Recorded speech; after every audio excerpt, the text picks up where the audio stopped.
નમસ્તે મિત્રો. ગયા અઠવાડિયે સારામાં સારી તેજી આપણા સ્ટોક માર્કેટની અંદર નિફ્ટી 50 ના સ્ટોક્સમાં જોવા મળી.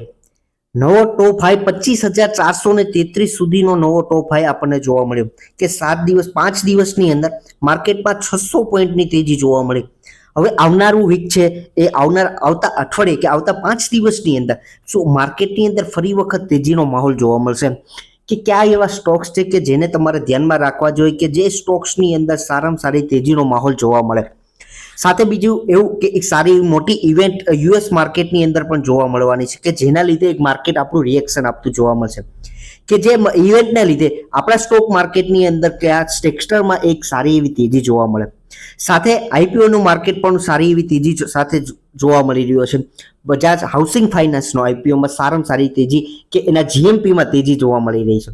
હવે માર્કેટની અંદર સોમવારે એ લિસ્ટ થવાનો છે અને સાથે બીજા પણ આઈપીઓની માર્કેટમાં નવો ધૂમ મચાવે છે. આ તમામ ન્યૂઝને ધ્યાનમાં લઈને આ વિડીયોની અંદર વાત કરીએ એ પહેલાં આગળ વધીએ આપણે અમેરિકન માર્કેટથી શરૂઆત કરીએ તો અમેરિકન માર્કેટનું ડાઉન જોન જે અમેરિકન માર્કેટના ઇન્ડેક્સની શુક્રવારના રોજ માર્કેટમાં 300 પોઈન્ટની એવરેજ આપણને તેજી જોવા મળી અને સાથે એના આઈટી સ્ટોક્સની ઇન્ડેક્સની અંદર વાત કરીએ કે આઈટી ઇન્ડેક્સની અંદર વાત કરીએ તો એની અંદર પણ 100 પોઈન્ટ એવરેજ 115 પોઈન્ટની તેજી આપણને જોવા મળી. સાથે આ વસ્તુ ધ્યાનમાં લેવાનું કારણ એ છે કે આની સાથે સંકળાયેલી છે આપણું માર્કેટની ઓપનિંગ કે જ્યારે લીડરશિપ જો આપણું વર્લ્ડનું લીડરશિપમાં સારી એવી તેજી જોવા મળતી હોય તો ઓપનિંગ છે એક સારી એવી આપણને જોવા મળી શકે એવી આપણે એક આશા રાખી શકીએ. સાથે બીજી વસ્તુ કે આવનારા અઠવાડિયામાં એટલે કે આવનારા 5 દિવસમાં સાથે એક અમેરિકન માર્કેટની અંદર એફઓએમસીની બેઠક છે કે જેને ખાસ તમારે ધ્યાનમાં લેવી જોઈએ કે છેલ્લા 6 માસથી કે 8 માસથી પણ વાત કરીએ તો એક જ વસ્તુની રાહ જોવાઈ હતી કે રેટ કટ કે આવનારા દિવસોની અંદર ક્યારે જોવા મળશે. તો સપ્ટેમ્બર મહિનાની અંદર 18 તારીખના રોજ માર્કેટની અંદર એફઓએમસી એટલે કે અમેરિકન માર્કેટની અંદર એફઓએમસીની બેઠક છે એનું આઉટકમ પણ જોવા મળશે કે 18 સપ્ટેમ્બરમાં રોજ એવું માની લેવાય છે એ અનુમાન એવું રાખવામાં આવ્યું છે કે 0.25 બેઝનો રેટ કટ થઈ શકે એમ છે કે એનો જે ડિસિઝન છે એ 18 સપ્ટેમ્બરના રોજ જોવા મળવાનો છે કે જેના લીધે સારી એવી તેજી આપણને આપણા માર્કેટની અંદર કયા શેરમાં જોવા મળી શકે કે એને પણ આપણે ધ્યાનમાં રાખવા જોઈએ. તો એના માટે આઈટી સ્ટોક્સની અંદર છેલ્લા 3 માસથી માફ કરજો તો 2 માસથી જોશો તો ખાસ ઇન્ડિયન સ્ટોક માર્કેટના આઈટી સ્ટોક્સમાં સારી એવી તેજી જોવા મળી. સારા એવા સ્ટોક કે જે ઇન્ફોસિસ જેવો સ્ટોક્સ છે જે એવરેજ 1600 રૂપિયાને જોવા મળતો હતો હાલની દ્રષ્ટિએ 2000 લેવલે સુધી જઈ રહ્યો છે. સાથે ટીસીએસનો શેર પણ જોશો મિત્રો તો જે ટીસીએસનો શેર છે એ એવરેજ આપણને 3900 થી 4000નો જોવા મળતો હતો એ અત્યારે 4200 ઉપર આપણને જોવા મળી છે. એટલે કે કહેવાનો અર્થ એ છે કે ઓલરેડી તેજી આઈટી સ્ટોક્સમાં થઈ ગઈ છે.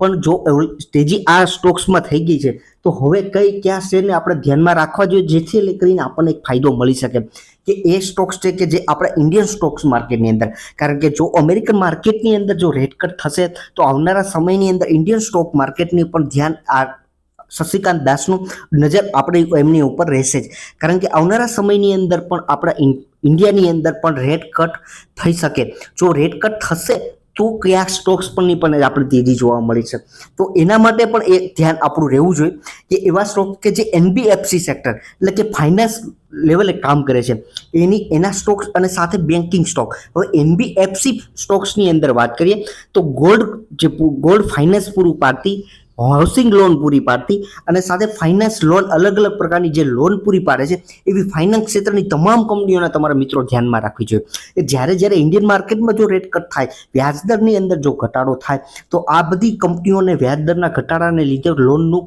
વધારે વેચાણ એટલે લોન સારી એવી મળી શકે અને સાથે બેન્કિંગ સ્ટોકને ખાસ ધ્યાનમાં રાખવા જોઈએ કે જે બેન્કિંગ સ્ટોક એવરેજ તમને વેલ્યુએશનમાં પણ સસ્તા મળી રહ્યા છે. આ સ્ટોક્સને તમામ સ્ટોક્સને તમારે ધ્યાનમાં રાખવા જોઈએ કારણ કે જો ઇન્ડિયન માર્કેટની અંદર રેટ કટ થશે તો ઘણી એવી બીજી કંપનીઓ છે પણ એને પણ સારો એવો બેનિફિટ તમને જોવા મળી શકે. તો આ બધી કંપનીઓને પણ ધ્યાનમાં રાખવી જોઈએ. બધી કંપનીઓને કવર કરવી વિડીયોમાં મુશ્કેલ છે.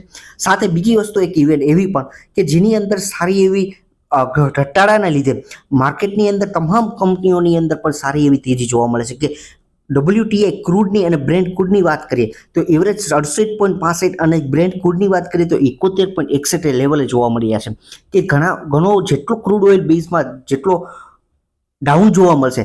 એટલા માટે આ બધી કંપનીઓને સારો એવો ફાયદો થશે કે એવા જે સેક્ટર છે એમાંના સેક્ટર વિશે જો મિત્રો, ખાસ કે જે ઓઇલ માર્કેટિંગ કંપની ઉપર કામ કરે છે, જે HPCL છે, BPCL છે, IOC છે, આ તમામ કંપનીઓને પણ ધ્યાનમાં રાખવી જોઈએ કે છેલ્લા 1 મહિનાથી આ સેક્ટરમાં સારી એવી તેજી ઓઇલ માર્કેટિંગમાં જોવા મળે છે. સાથે કલર વેચતી એટલે કે કલર એશિયન પેઇન્ટ જેવી કંપનીઓ, કન્સાઇન, નેરોલેક, બર્જર પેઇન્ટ જેવી કંપનીઓને પણ ધ્યાનમાં રાખજો મિત્રો. ખાસ કે આ બધી કંપનીઓનું જે રો મટીરિયલ જે છે એ જેટલું ક્રૂડ ઓઇલ ડાઉન હશે એટલું આ બધી કંપનીઓનું રો મટીરિયલ એટલું ડાઉન મળશે. સાથે ટાયરની કંપનીઓની અંદર પણ સારી એવી તેજી જોવા મળે છે કે Apollo tyre, MRF, JK tyres, CEAT, અને સાથે હવાઈ જહાજની અંદર જે ઇંધણની અંદર ઉપયોગમાં આવતું ઓઇલ માર્કેટિંગમાં ઓઇલ કે જે ઇન્ડિગો જેવી સારી એવી મોટી કંપની કે ભવિષ્યનો એક મોટો લીડરશિપ તરીકે સારી એવી મલ્ટીબેગર બની શકે એવી કંપની છે કે ઇન્ડિગો, ઇન્ટરગ્લોબ એવિએશન, આ કંપનીને પણ ધ્યાનમાં રાખવી જોઈએ.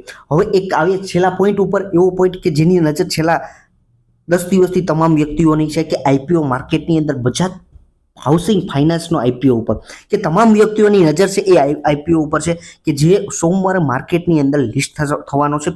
કે એની ઉપર તમારે શું કરવું, આ શેરને ખરીદો કે વેચવો, કે જે નવી ખરીદી કરવી, હોલ્ડ કરો, એના માટે મેં પ્રોપર વિડીયો પણ બનાવેલો છે. અહીંયા આઈ બટન ઉપર હું એની તમને એક લિંક પણ પ્રોવાઈડ કરું છું. એની સાથે બીજી કે PN ગાઇડગિલ જ્વેલર્સનો પણ IPO માર્કેટની અંદર લિસ્ટ થશે. આ બંને કંપનીઓની અંદર સારું એવું લિસ્ટિંગ એવું માની શકાય છે.